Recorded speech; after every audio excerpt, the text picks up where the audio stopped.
কয় KG? 120 KG না? কয় পাতিল? 5 পাতিল। সেখানদার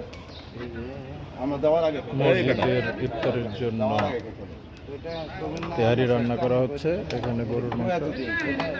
দেলোয়ার ভাই পন্ডিতা এক দুটা তিনটা নিম্নে ফালাইবেন তাহলে কিন্তু মানুষের কাল যাবে। আমি কি জিনিস দু তিনটা ফুটতে হইব নাহলে কাল 75 কেজি আর গোস হলো 120 কেজি। গোস মেলা বেশি কিন্তু তুমি বুঝতে হইব। চাল কয় কেজি? 75 কেজি ডাবল কালকে তো আমগো বইতে আল্লাহ রে আল্লাহ একটা ডাবল আমগো তো কি দিছো? কালকে আমরা তৈরি করছি সেখানদার। কালকে তৈরি পুরো মসজিদ কাঁপতে কিন্তু। আর এইটাই নূরে কে বানাইছে?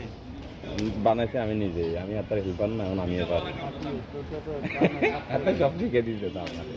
ঠিক আছে না খবর ভালো ভালো যে ইয়ার মতো সবে শিখাবো লাস্টে বলি একটু বন্ধ রাখবেন বুঝেন না? এটাই